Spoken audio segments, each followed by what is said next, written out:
বড় স্বপ্ন নিয়েই দেশ ছেড়েছে বাংলাদেশ নারী ক্রিকেট দল।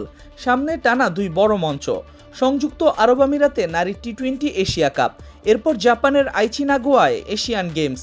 একটিতে শিরোপা ধরে রাখার স্বপ্ন, অন্যটিতে বহুদিনের অপেক্ষার অবসান ঘটিয়ে সোনার পদক জয়ের লক্ষ্য টাইগ্রেসদের। এশিয়া কাপ শুরু হবে 28 আগস্ট, আর বাংলাদেশ নিজেদের অভিযান শুরু করবে 31 আগস্ট ইন্দোনেশিয়ার বিপক্ষে। গ্রুপ পর্বে এরপর শ্রীলঙ্কা ও সংযুক্ত আরব আমিরাতের মুখোমুখি হবে নিগার সুলতানা জ্যোতির দল। সেরা দুই দল উঠবে সেমিফাইনালে। 2018 সালে মালয়েশিয়ায় ভারতকে হারিয়ে প্রথমবার এশিয়া কাপের শিরোপা জিতেছিল বাংলাদেশ।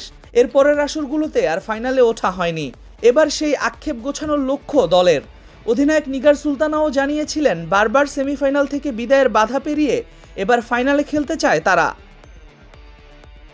দেশ ছাড়ার আগে বিমানবন্দরে নারী দলের নির্বাচক হাসিবুল হোসেন শান্তও শুনিয়েছেন বড় প্রত্যয়ের কথা।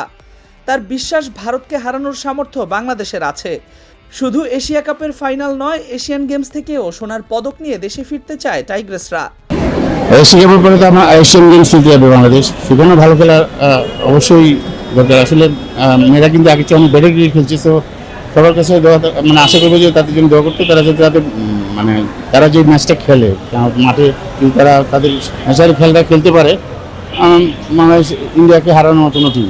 আসলে আমি আবারও বলবো, তারা খুবই ভালো প্লেয়ার, বাট মাঠে আসলে ওদের মেন্টালিটি কীভাবে কাজ করে সেটার উপর ডিপেন্ড করছে। ওরা যদি স্ট্রং থাকে, তাদের যদি তাদের ন্যাচারাল খেলা খেলতে পারে, গোল নিয়ে আসতে পারবে বাংলাদেশ, আমি আশা করি। Thank you. এশিয়ান গেমসে বাংলাদেশ সরাসরি কোয়ার্টার ফাইনালে খেলবে। সেখানে প্রতিপক্ষ চীন। জয় পেলে সেমিফাইনালে ভারত অথবা জাপানের মুখোমুখি হওয়ার সম্ভাবনা রয়েছে টাইগ্রেসদের। অর্থাৎ সামনে কঠিন চ্যালেঞ্জ, তবে আত্মবিশ্বাসেরও কমতি নেই। 2018 সালের সেই সাফল্যের স্মৃতি সামনে রেখে এবার এশিয়া কাপের ফাইনালে ওঠার স্বপ্ন। আর এশিয়ান গেমসের লক্ষ্য আরও বড়, গলায় ঝুলবে সোনার পদক। প্রশ্ন এখন একটাই, স্বপ্নকে বাস্তবে রূপ দিয়ে শিরোপা আর গোল্ড মেডেল নিয়ে কি সত্যিই দেশে ফিরতে পারবে বাংলাদেশ নারী দল? দেশের মানুষের প্রত্যাশাটা অবশ্য এমনটাই থাকবে।